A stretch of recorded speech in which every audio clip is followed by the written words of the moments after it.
Hola, ¿qué tal? Bienvenidos a su canal Somos Políticamente Incorrectos. Hoy vamos a analizar el conflicto en Ucrania a través de lo que son los principios de propaganda de guerra y de conflicto. Vamos a ver particularmente cómo se alinean los medios de comunicación masivos occidentales para crear una narrativa específica de qué se trata esto y principalmente qué es lo que callan los medios. Acompáñenme, aquí empezamos. Somos Políticamente Incorrectos. Bueno, vamos a empezar por analizar lo que son los 5 principios de propaganda de guerra y de conflicto enumerados por Michel Colón, que es un historiador y politólogo belga. Estos 5 principios que vamos a ver a continuación son idénticos, sea cual sea el conflicto o la guerra que estemos hablando. Ahora vamos a hablar de Ucrania, pero podríamos hablar de Siria, Yemen, Sudán del Sur o sin llegar a guerras podemos hablar de golpes de Estado, ¿no? Como ha acontecido en la propia Ucrania en 2014, en Bolivia el 2019, en Honduras el 2009 o en Brasil el 2012, etc. Los principios que aquí vamos a enumerar se repiten constantemente y son siempre los mismos. El primero de estos principios es ocultar los hechos. Y en este caso, ¿qué es lo que hacen los medios de comunicación? Es mentir sobre las verdaderas razones de la guerra. A la gente, claro, no se le puede decir porque se está yendo a la guerra por plata, por el petróleo, por recursos naturales. No puedes decirle eso. Entonces tienes que mentir, tienes que decirles que estás yendo a la guerra porque el enemigo es antidemocrático y porque se están violando derechos humanos, etcétera, etcétera. Una frase muy célebre y con la que tienen que quedarse para siempre es esta de Lloyd George. Lloyd George, que fue primer ministro británico durante la Primera Guerra Mundial. En 1916, durante la Primera Guerra Mundial, dijo que si la gente sabe la verdad sobre la guerra se pararía mañana. Pero por supuesto la gente no sabe y no puede saber, ¿no? Entonces esta frase del primer ministro británico durante la Primera Guerra Mundial dice todo sobre lo que ocultan los hechos y en general los poderes estatales sobre las verdaderas razones de la guerra. Y en el caso de Ucrania, pues tenemos que muy claramente que están ocultando los hechos. Ucrania es un territorio súper rico en recursos minerales, pero también en recursos agroalimentarios. El 60% de su territorio es cultivable y más o menos es cultivable sobre todo en lo que es la parte oriental del territorio que está más pegada hacia Rusia. Pero no solo son sus recursos agroalimentarios, también son sus recursos energéticos y sobre todo energéticos que son una de las principales causas del conflicto. Estas son los principales pipelines o gasoductos, ¿no? Líneas por donde pasa el gas, que si bien no son producidas en Ucrania, en su mayoría son producidas en Rusia. Ucrania es el país que transporta este gas y de hecho en cuanto a capacidad de transporte de gas, Ucrania es el 4º país en el mundo, o sea que es un montón. Y Ucrania se beneficia un poco porque Europa, claro, les paga ciertas regalías a Ucrania por hacer pasar el gas a través de sus fronteras. Sin embargo, existen proyectos como el Nord Stream 2, en el cual Alemania hace una pipeline, un gasoducto a través del mar Báltico, así no pasa por ningún país y así no tiene que pagar regalías extras. Obviamente esta pipeline es motivo de conflicto también para los propios intereses de Estados Unidos, que también están en contra de esto. Bueno, aquí tenemos a dos personajes bastante interesantes. Aquí este es Hunter Biden, que es el hijo mayor de Joe Biden. Y aquí tenemos a Víctor Shakin, que era procurador o el equivalente al ministro de Justicia en Ucrania entre 2013 hasta 2016. Y bueno, ¿por qué les hablo de Biden y de Víctor Shokin? ¿Qué pasa? Pasa que después de la revolución ucraniana en 2014 que se consolidó con un golpe de Estado contra el gobierno de Yanukovych en ese momento, posteriormente Biden va muchas veces a Ucrania para reuniones bilaterales, etc. Pero bueno, es interesante que en una de esas reuniones en las que además Estados Unidos va a prestar ayuda económica. Biden amenaza a los ministros y al presidente ucraniano de que si no sacan de su puesto a Víctor Shokin, vuelvo acá a la imagen, que es el ministro de Justicia en ese momento, pues no van a recibir la ayuda, que en ese momento estábamos hablando de cerca de $1 billón, $1 billón con B, o 1 millón de millones, como quieran.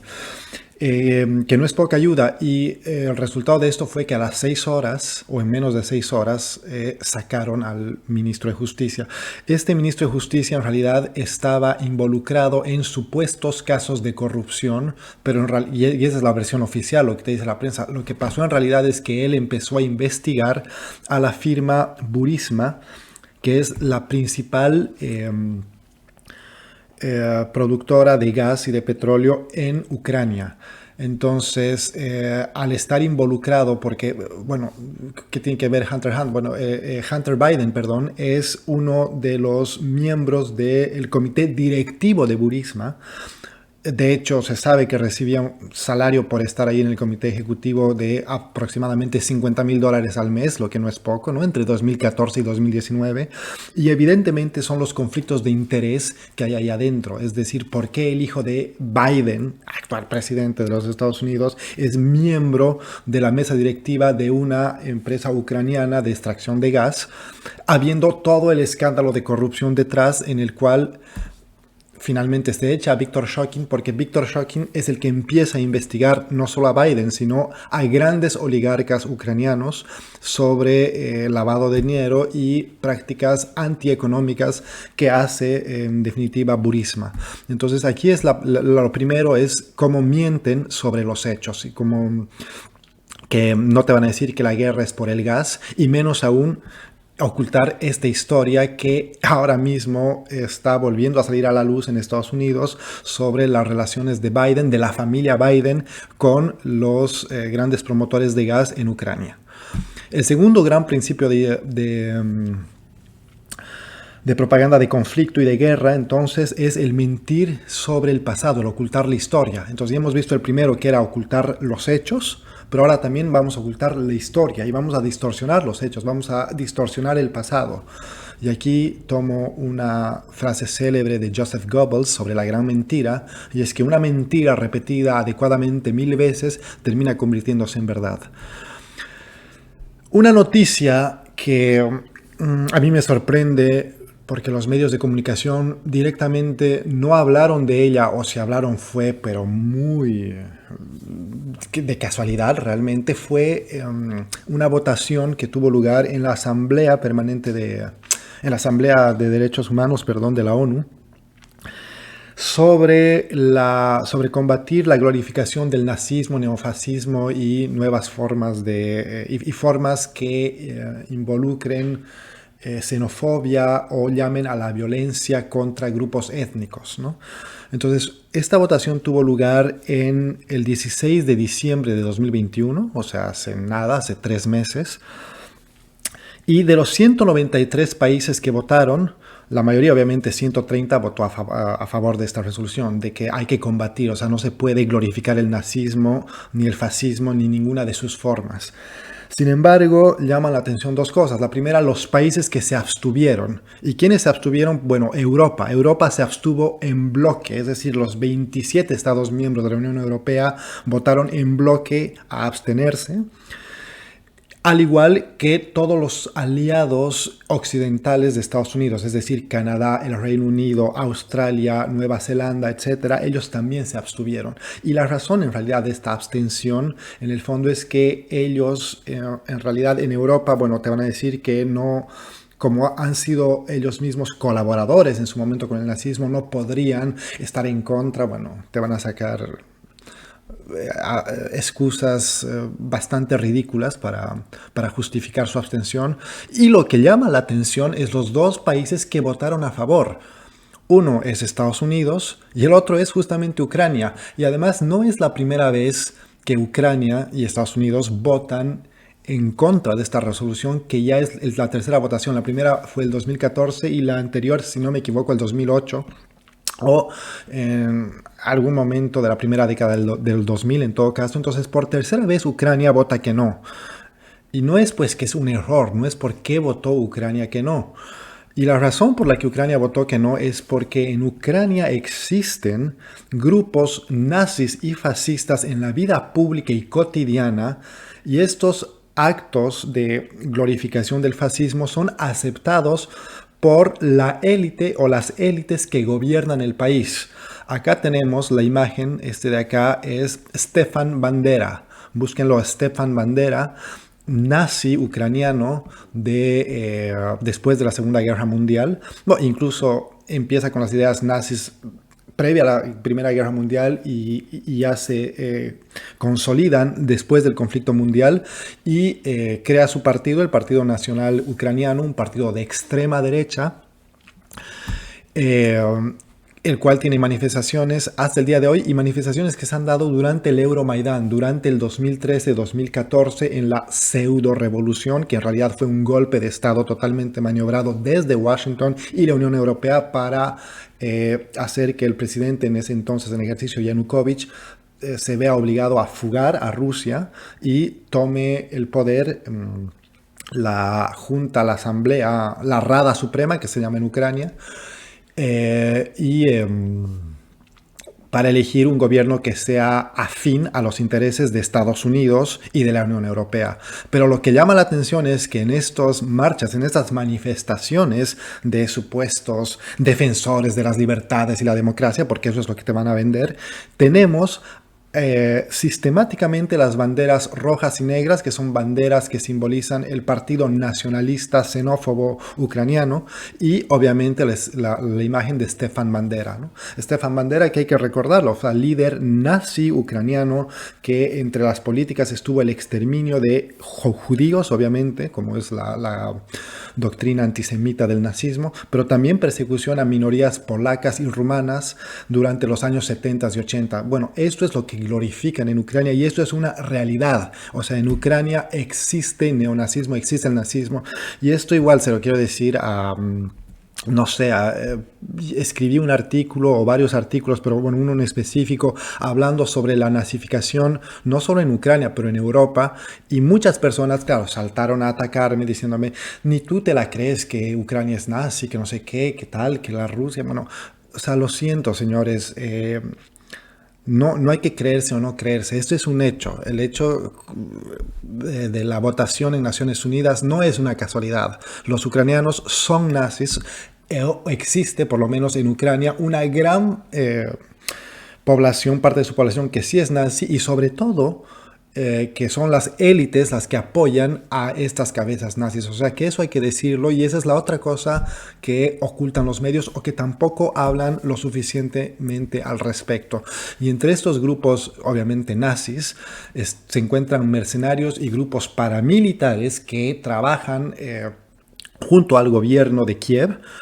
Y las reivindicaciones de estos grupos obviamente son el nazismo, pero también el ingresar a la OTAN, que finalmente la OTAN es una organización militar que maneja los hilos de las grandes multinacionales americanas de manera obviamente fascista y nazi. Y hay que decirlo como es. Entonces, señores, eso de decir que la guerra es para desnazificar Ucrania, pues es muy, pero muy, muy real. Y si se la quieren creer o no, pues ya ahí ustedes. En todo caso, elementos existen de sobra, pero obviamente la prensa nunca los va a decir, por lo menos la prensa occidental no va a mostrar estas imágenes. Y esta imagen, por ejemplo, es el 2021. Durante la pandemia se puede ver, obviamente, los barbijos de los manifestantes, pues es una manifestación pro-nazi en el centro de Kiev, en reivindicación a los partidarios de Stefan Bandera.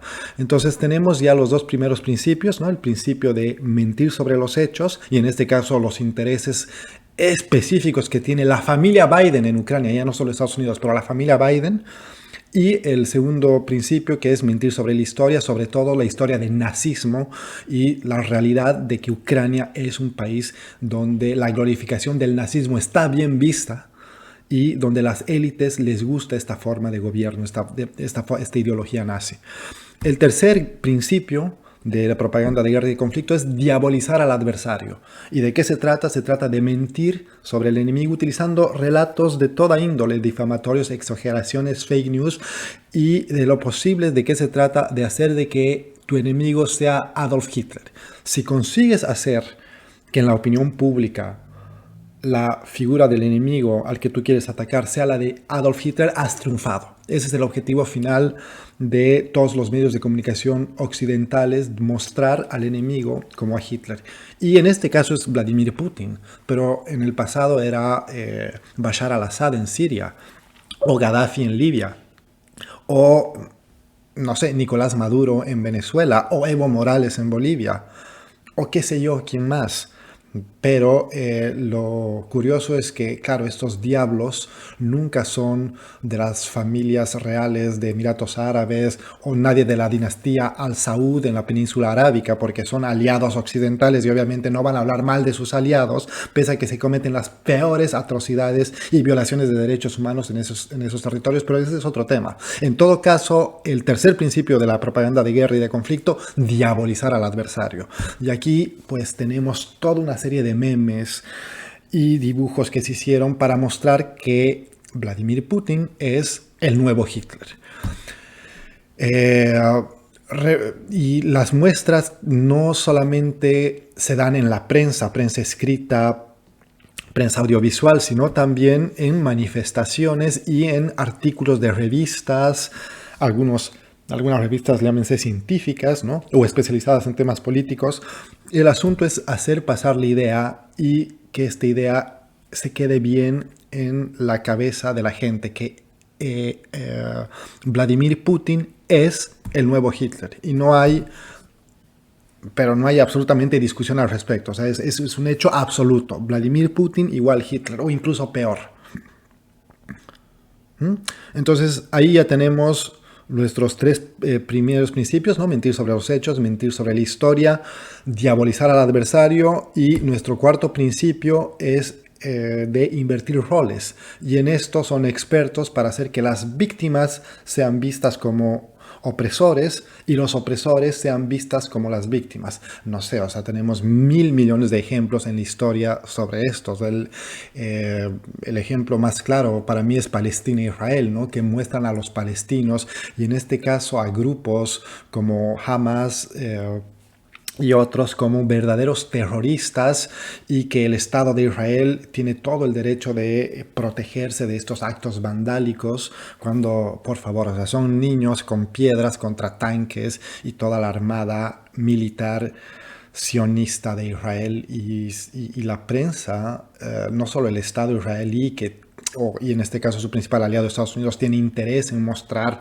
a unos israelíes súper dóciles, defensores de los derechos humanos, etc., pero también mostrar al enemigo, es decir, al Islam en este caso, porque ya el enemigo no es solamente el palestino, es realmente el Islam como cultura, como religión en su conjunto, el que está diabolizado, ¿no? Y eso hace que brote la xenofobia, la islamofobia y ahora mismo la rusofobia en toda Europa y un poco en todo el mundo, ¿no?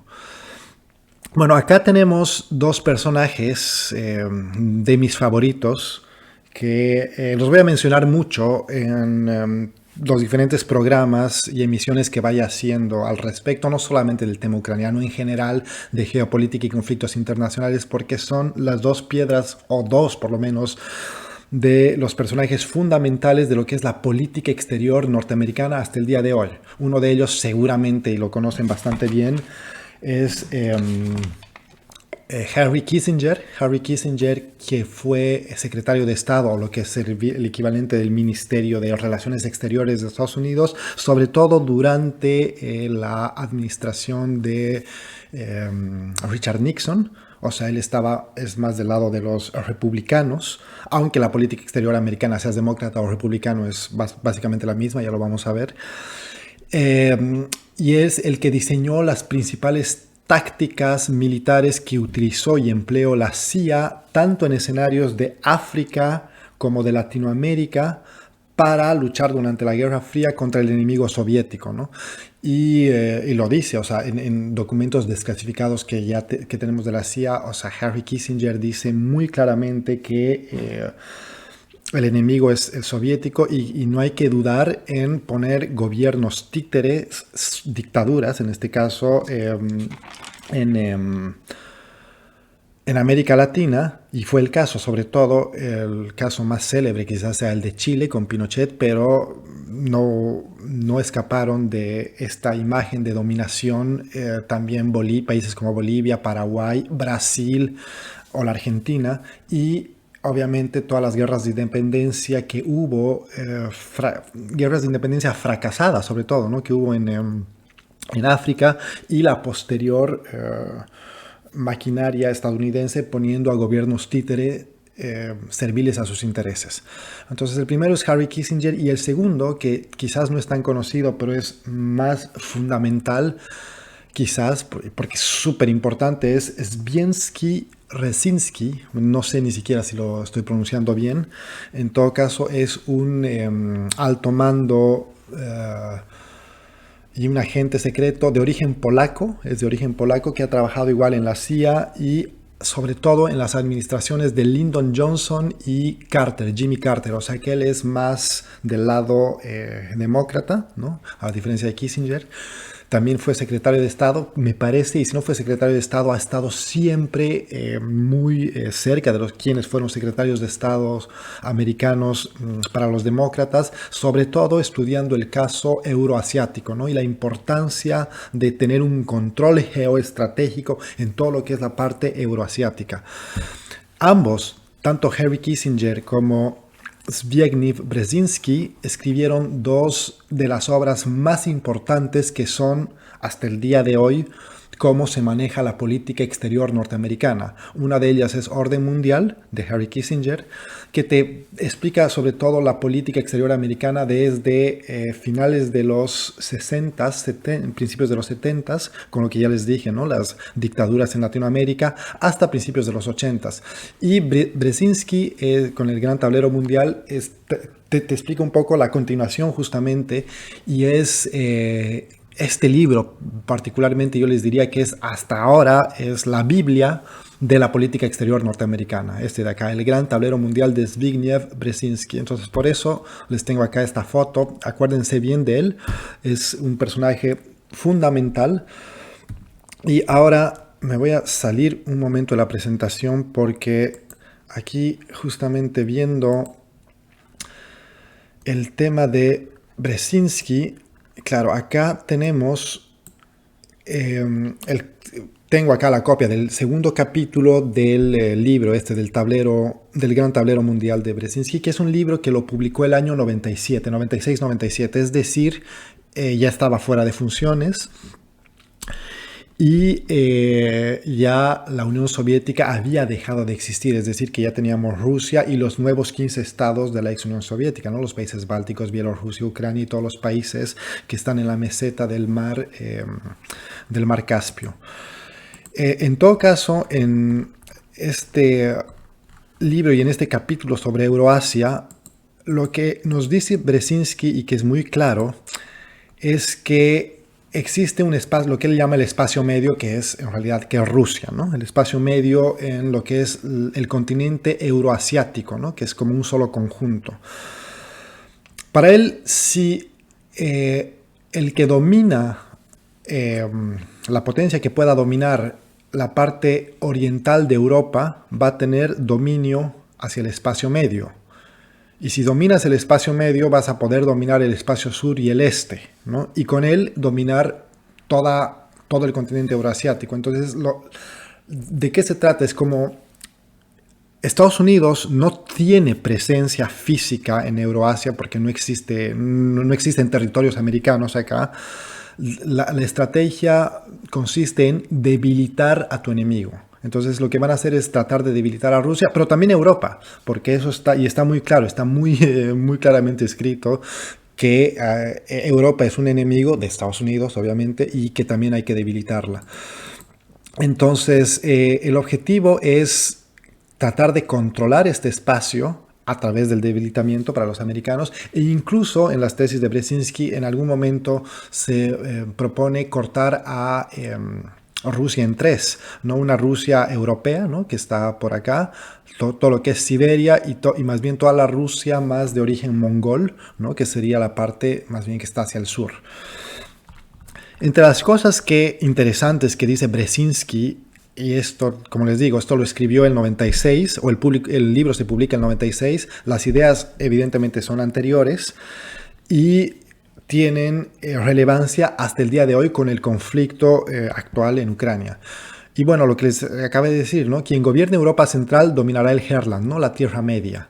Quien gobierne esta Tierra Media dominará la isla mundial, es decir, la isla euroasiática, y quien gobierne la isla mundial puede dominar el mundo. Entonces, como Estados Unidos no puede tener llegada a esta isla porque no tiene territorio, de lo que se trata es de debilitar principalmente a Rusia, pero también a Europa. Aquí y aquí están marcadas estas cosas, quiero encontrarlas en pocas palabras, vale. Es que acá dice algo sobre Ucrania que es clave hasta el día de hoy, o con el conflicto actual, quiero decir, entonces por eso vale, está acá. Y voy a leer textualmente lo que dice el libro de él, exsecretario de Estado americano. Ucrania, un espacio nuevo e importante sobre el tablero euroasiático, es un pivote geopolítico porque su propia existencia como país independiente ayuda a transformar a Rusia. Sin Ucrania, Rusia deja de ser un imperio euroasiático. Una Rusia sin Ucrania podría competir con un estatus imperial. Y continúa, sin embargo, si Moscú vuelve a hacerse con el control de Ucrania, con sus 52 millones de habitantes, digamos que hoy son 40 millones, pero bueno, sin embargo, si Moscú vuelve a hacerse el control de Ucrania con sus 52 millones de habitantes y sus importantes recursos, además del acceso al Mar Negro, Rusia volverá a contar automáticamente con los suficientes recursos para convertirse en un poderoso estado imperial por encima de Europa y por encima de Asia. Entonces, la pérdida de independencia de Ucrania tendría consecuencias inmediatas para Europa Central, para Polonia y en realidad para Estados Unidos, porque de lo que se trata la visión de Brzezinski claramente es de debilitar a Rusia a como dé lugar, ¿no? Y también debilitar a Europa para poder tener el control de todo este espacio. Brzezinski, hay que decirlo igual, es el artífice de el empoderamiento de lo que hoy son los talibanes en Afganistán. Él es el principal impulsor de la guerra finalmente a final de los 70s, principios de los 80s, contra el régimen comunista que se había implantado en Afganistán.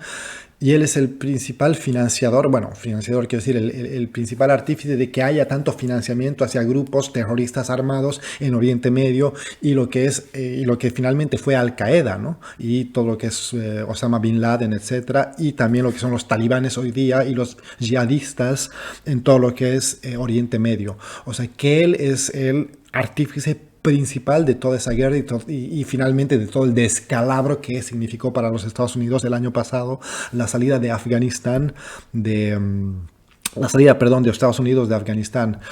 Ya lo dije igual en algún momento, Brzezinski vio, y bueno, los Estados Unidos han perdido Afganistán, han perdido sus bases de la OTAN que tenían en Afganistán. Entonces, por eso para ellos, al haber perdido ese espacio, bueno, voy a quizás volver al mapa en el que estaba antes. Afganistán está acá, justo donde dice sur, acá.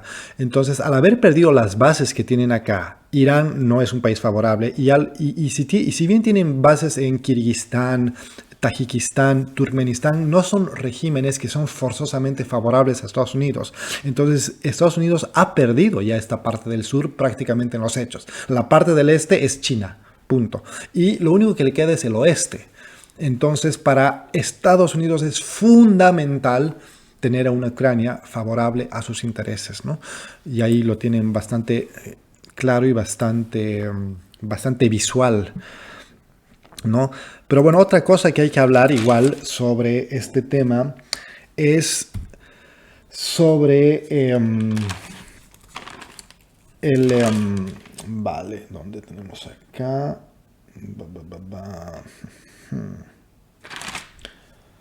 Perfecto. Sí, entonces esta imagen es el 2014. El 2014 cuando Ucrania está en plena revolución, todavía no habían terminado de consolidar el golpe de Estado contra Yanukovych.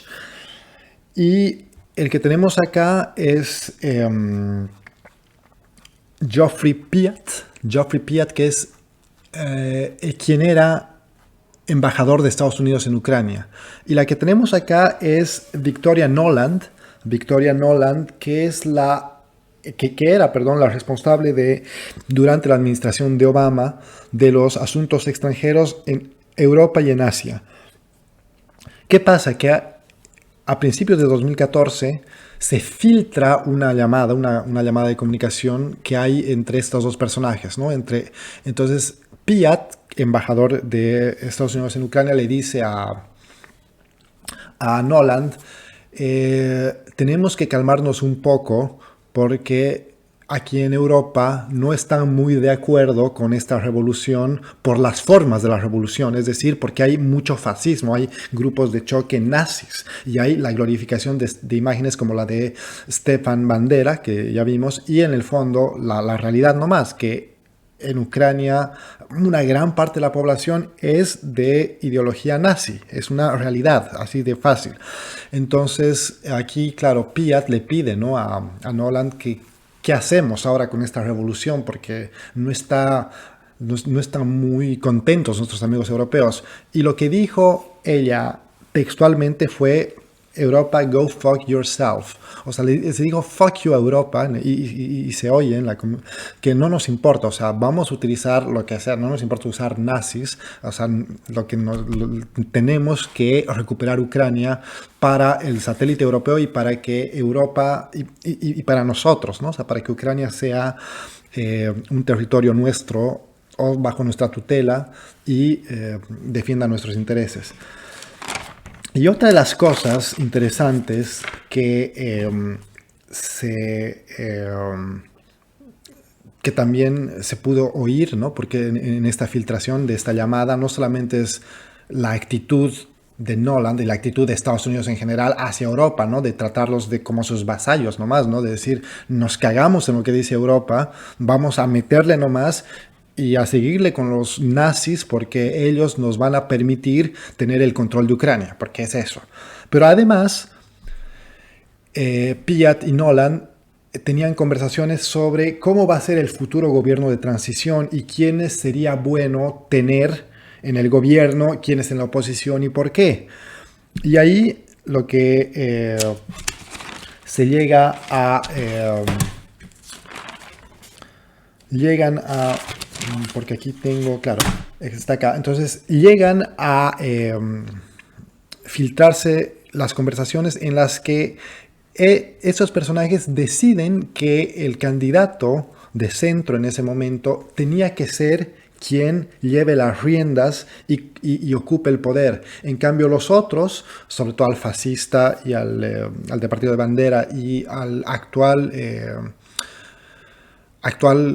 alcalde de Kiev, que es un boxeador, no lo veían bien. Entonces ellos ya estaban poniendo las fichas, diciendo ellos tienen que ser gobierno y esos de acá tienen que ser oposición. O sea, Estados Unidos, que no tiene nada que ver en Europa finalmente, ¿no?, estaba ellos decidiendo internamente quién tenía que ser el nuevo gobierno de transición. Y obviamente ya sabemos los intereses que hay detrás, porque ya los vimos, los intereses energéticos y particularmente en el caso en ese momento Joe Biden era vicepresidente, los intereses del vicepresidente Joe Biden. ¿Por qué? Porque su hijo era miembro de la mesa directiva de Burisma.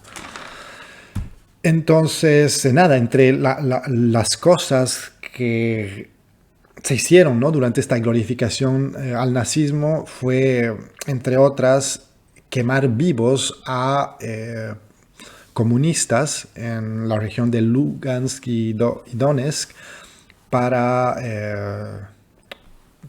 por el simple hecho de ser comunistas, ¿no? O sea, a esto llega su supuesta revolución democrática y de libertades.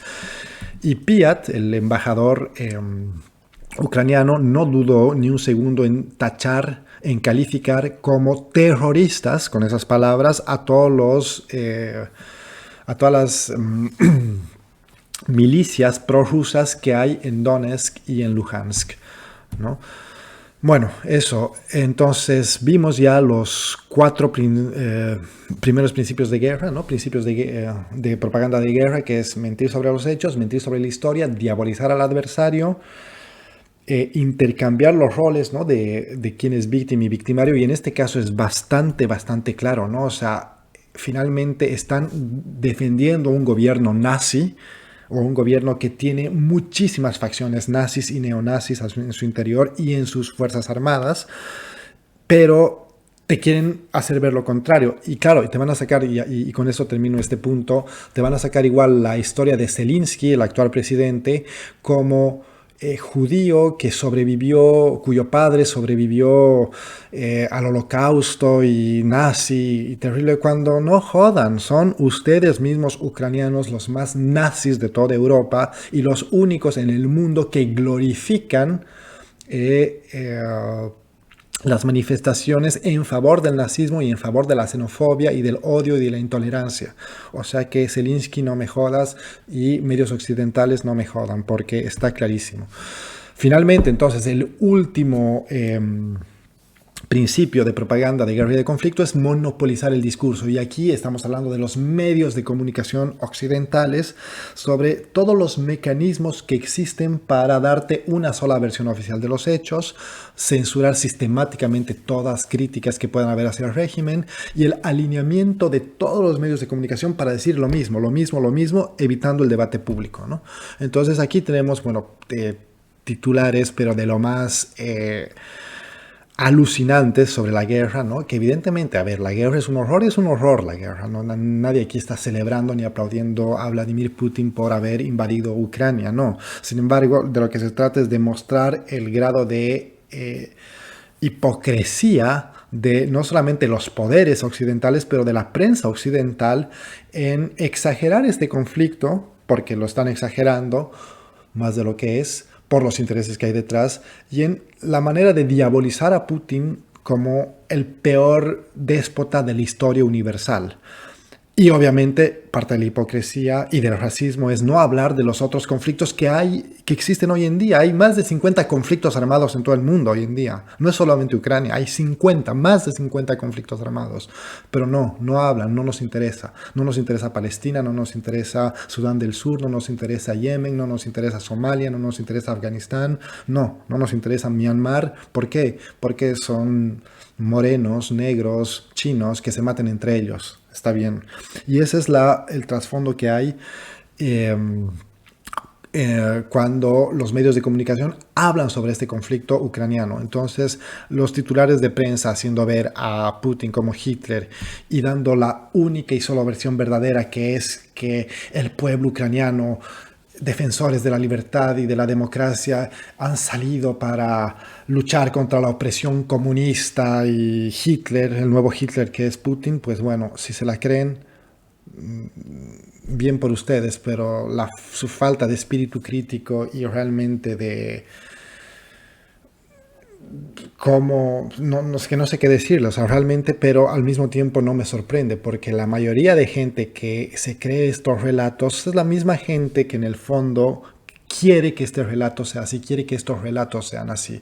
Y obviamente lo que está ahora muy de moda es la censura. Censura de medios de comunicación, de televisión, pero también censura en redes sociales, ¿no? Censura en Facebook, Twitter, Instagram, sobre lo que opinan no solamente ya el gobierno ruso, pero los propios rusos. O sea, incluso están llegando a prohibir espectáculos de ballet ruso, música rusa, a Tchaikovsky. O sea, que si les digo, la rusofobia llegó a un límites inimaginables, pero bueno, eso es lo que querían en el fondo. Bueno, espero no aburrirlos más. Simplemente con esto concluimos ya este pequeño video. Quería mostrarles simplemente los 5 principios de guerra y de conflicto analizados a través del conflicto en Ucrania. Pero como lo dije antes, podríamos haber hablado de Yemen, de Siria, de Bolivia, de Venezuela o del país que quieran. Estos 5 principios, uno tras otro, son los mismos, son idénticos Y de lo que se trata al final es de lavar el cerebro de la gente que es súper dócil, que es súper ignorante y que se va a creer la historia que más les convenga. O sea, por favor, no se dejen engañar. Muchas gracias. Somos políticamente incorrectos.